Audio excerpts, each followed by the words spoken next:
row. Michael, Young's ESPN. You guys have seen every defensive wrinkle thrown at Nikola. If Miami throws the zone at Nikola, how confident are you at him attacking that? And what do you want to see Nikola do if the zone comes his way? Yeah, I mean they've. I think they use zone more possessions than anybody. I thought their zone and their pressure back to zone was key in that last series against Boston. I thought it gave Boston trouble. But as you mentioned, we've seen zone all year long.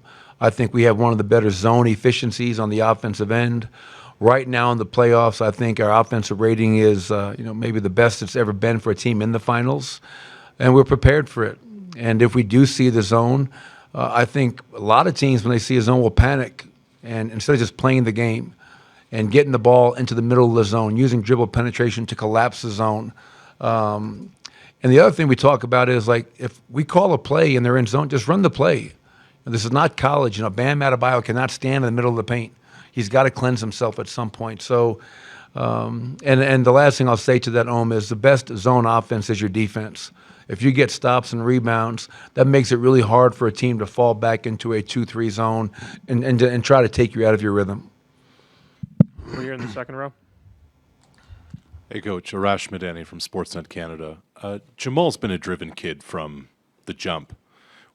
When you were kind of keeping tabs on him coming off the injury, when did you start seeing flickers of the old Jamal kind of return? And how determined was he to come back and be better than the dude he was in the bubble? Well, yeah, the last part first. That was a discussion we had the day after he suffered the ACL. And that was like important for him to hear, in my opinion, because in that moment it's devastation, and negativity fills your mind about, what's going to happen. How do I come back from this? And that rehab process can be a torturous one and one that takes a lot of mental toughness. Jamal is really fortunate because he has a wonderful mother and father and brother, very close-knit family. And he had an organization from myself, front office, ownership, teammates, and medical staff that supported him from day one. I saw, going into the playoffs last year, there was you use the word flicker, a flicker of hope last game of the regular season against the Lakers that maybe Jamal could play. Could he be back for the playoffs? And it wasn't there, and he wasn't ready, and we weren't going to push him. Then throughout the summer, as he worked out in different places, whether it was at home, here in Phoenix, he took a trip over to Australia, and I saw a video of him playing over there, and that's when I knew that he was ready to come back and start the journey to recovery, and more importantly, the journey to being the best version of himself as possible. And couldn't be more proud of Jamal. Nikola Jokic was deserving of the MVP last round, fully deserving, averaged a triple-double. But if you really take time to look at what Jamal did in the Western Conference Finals in a sweep, 32 points, maybe 50, 40, 90 in terms of his percentages, 6 rebounds, 6 assists. It was just incredible. So when I take time to reflect on that, and I remember flying up to Toronto and taking him to a Raptor-Cleveland playoff game before we had made the playoffs. I wanted him to feel and see what it meant.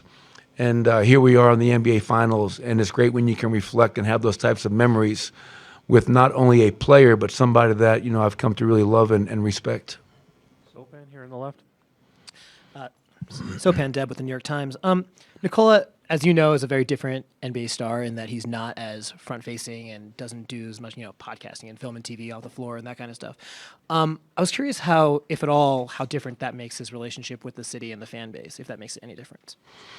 Well, I've been here for 8 years now, and I think if anything, the fans here, and not just in Denver, but Nugget fans everywhere, even back home in Serbia, I think they appreciate and respect him for that.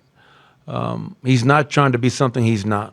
He's not trying to create a narrative other than, I'm Nikola Jokic, I play for the Denver Nuggets, I'm going to do everything I can to help our team win, and I'm going to do it with class, I'm going to do it with professionalism, and I'm never going to make it about me. I mean, that's a rarity. I often make the comparison, and I never coached Tim Duncan, but just from coaching against him and hearing stories about those who have been around him, like Tim Duncan was a selfless superstar.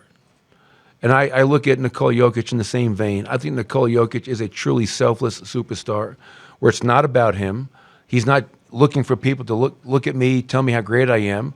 He's almost embarrassed by the attention. He just wants to be one of the guys in the locker room, have fun, work hard, and win. And that's the one thing that motivates every one of us, is that we have yet to win a championship. And that's why we're excited to be here, but know that we have a ton of work to do. And this is going to be the hardest challenge that any of us have faced in our NBA careers. Joe, third row in the middle. Joe Varden, The Athletic. Michael, obviously it wasn't this year, but the season before there was an incident between these two teams, and most of the players from that, other than Markieff, are the same. I'm wondering if at this big stage, if you think or wonder if that will carry over at all.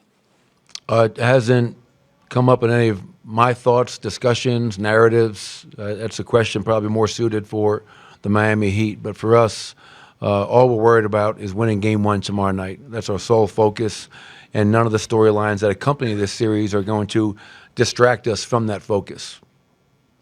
Basic one. How much of an effect can the altitude issues that we hear about for teams coming in here, how much of an effect can that have? And if it's more than 0, what are keys to getting through that? We're not even getting into any of that stuff. Our guys are in great shape. They're ready to compete. If Denver wants to tip this thing off at the top of Everest, we'll do that.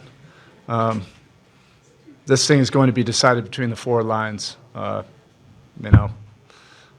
They also got to come back to Miami if we want to make it about that. We'll turn off the air conditioning. They got to play in 90-degree humidity, sap the shit out of their legs. This thing is going to be decided between those 4 lines, and we'll decide it then. Over here on your left. So much has been made of Heat culture over the years, and this year especially because you're an 8 seed that's gotten this far. From your perspective, how would you define Heat culture and what separates? I think it's been defined enough. I think you can just look at all the whatever 1,000 other articles about it. I don't think anybody wants to hear about it. It's something we believe in. It's for us. It's not for everybody. I also think you do have to credit and acknowledge Denver's culture. They have a very strong culture. I don't think it's a coincidence that the two teams have been able to have sustained success, and they've done a great job of building their culture. Mike and his staff have just done a tremendous job of building a system that fits, perfectly around their 2 top players, and they do all the right things. You're not going to have any kind of weaknesses or glitches or cracks in a culture or professionalism or anything like that. And we feel the same way about our group. So I just think it's set up for great competition. Back right, Tim. Eric, given what your team has gone through for the last 12 months, starting with Game 7 last year and then the play-in, and I mean, you know the history, obviously. Is this one maybe a bit more rewarding in some respects for you getting back here just because of how difficult this path was? No, I probably think, Tim, more than anything, it's just the more experience you have, just the more gratitude you have for any of these kind of opportunities. This league is so fragile. It is so tough, to go through the gauntlet. Not only just a regular season, 82 games, 5.5 months, but then to go through the gauntlet of 3 7-game series just to get to this point.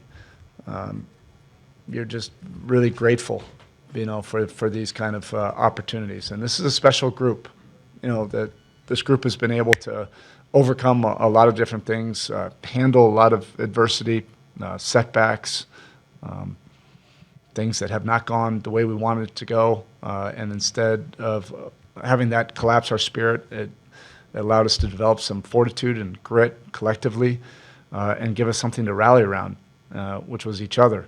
And those are special qualities. I mentioned the other night, those are it's a reflection of life, to be able to develop, those kind of things that can get you through the tough times, and then when you overcome it, it just makes things a lot more gratifying. Vince in the third row. Hey, Spo, Vince Gould, Yahoo Sports. You've had to coach against some pretty unique players from Tim Duncan to Kevin Durant, Giannis. How unique of a challenge does Jokic present because of all the things he can do? He's very unique. He doesn't really have any noticeable weaknesses in terms of his size, his skill set. He's one of one, and the myriad of ways that he can impact the game and impact winning. We have great respect for the Denver Nuggets organization, how they operate, and the system that they run, and this is the way it should be. You shouldn't be playing any ducks, at this point. When you get to the finals, I don't know why maybe the mainstream media have kind of slept on Denver, but when we saw them in the bubble, we thought, all right, this team is going to be doing basically what they're doing this year, then up until now. We thought this would be a run for a long time. If Murray didn't get hurt, they probably would have already had a couple finals berths. I mean, that's how great of a duo they are, and the system that Mike and his staff have built, it just really fits. So I think we all think they're legit. And in some ways, it's a mirror image, series, not in terms of style, but teams that probably have been overlooked, underestimated, build a chip on their shoulder over that. So it's lined up, to be a great competition. Ira in the front.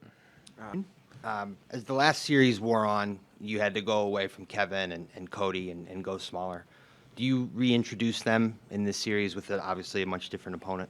Yeah, it's still going to be all hands on deck.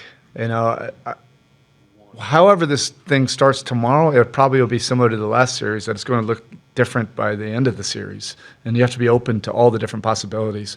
Both K-Love and Cody are major pieces to what we do. And when you're dealing with a guy like Jokic, you're probably going to need several bigs, and thankfully we do have that kind of roster depth at that position, and they all bring something a little bit different. Nobody's going to be a quote-unquote stopper in this series. This is about competing every single possession, finding different kind of advantages in the margins that only competitors can find.